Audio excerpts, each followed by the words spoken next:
সন্তান সন্ততি স্বর্ণালঙ্কার, এই যে ল্যান্ড প্রপার্টি, এগুলা মানুষের জন্য খুব আকর্ষণীয় দেওয়া হয়েছে। আল্লাহ বলছেন কিন্তু, এরপর বলছেন কিন্তু এগুলা তোমাদের জন্য খুবই আকর্ষণীয় করে দিলাম, কিন্তু মাতাউল হায়াতি দুনিয়া, খুব অল্প সময়ের জন্য। এগুলো হলো পার্থিব সামগ্রী, খুব সময়ের জন্য, খুব ক্ষণিকের সময়ের জন্য, ক্ষণিকের জন্য। আপনারা ওই যে আমাদের টিটু ভাই মারা গেছে দেখছেন, কি বয়স কি খুব বেশি হয়েছিল? সে কি ভেবেছিল মারা যাবে?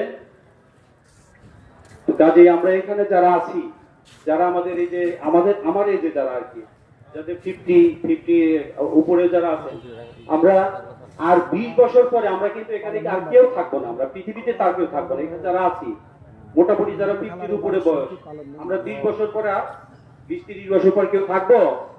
কেউ থাকবো না। এই জন্য আমাদেরকে রেডি থাকতে হবে পরকাল কিভাবে সুন্দর করা যায়। এখন পরকাল সুন্দর করতে হলে আমি ভালো থাকলাম, আমার সন্তানরা খারাপ হলো, লাভ হলো না, আমার পরিবার খারাপ, লাভ হলো না, সমাজ খারাপ, সমাজের দায়িত্ব আপনি যদি সচেতন ব্যক্তি হন, আপনার জন্য দায়িত্ব আপনার এই সমাজে উশৃঙ্খল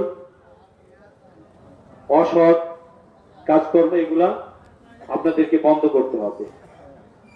কাজেই আমাদের একটু রিয়েলাইজ করতে হবে যে আমাদের পৃথিবীতে কেন আসা, কেনই বা মোর জন্ম নেওয়া, এই যে বিপুল বিশ্ব মাঝ, আসছি ভেসে কিসের স্রোতে, হেথায় বা মোর কিসের কাজ। একবারও কি ভেবেছে এই পৃথিবীতে কেন আসা আমার, কি জন্য আল্লাহ পাঠাইছে, কাজটা কি? কেউ কি একবারও ভেবে দেখেছি? এটা আল্লাহ বলতেছেন সূরা বাকারার মধ্যে। আল্লাহ বলতেছেন, হে মানব মণ্ডলী, ইয়া আইয়ুহান নাসু উবুদু রাব্বাকুমুল্লাযী খালাকাকুম ওয়াল্লাযীনা মিন ক্বাবলিকুম লাআল্লাকুম তাত্তাকুন। ইয়া আইয়ুহান নাস, হে মানব মণ্ডলী, হে পৃথিবীর মানুষেরা।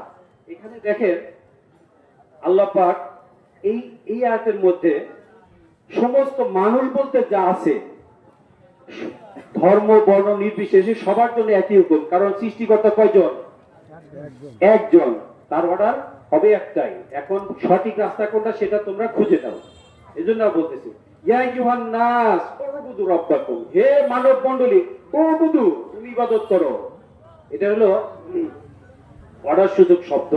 উবুদু, তুমি ইবাদত করো। এখন ইবাদত কে করবে? আব্দুন, এটা হলো আইন বা দাল। আব্দুন, আব্দুন মানে হলো দাস।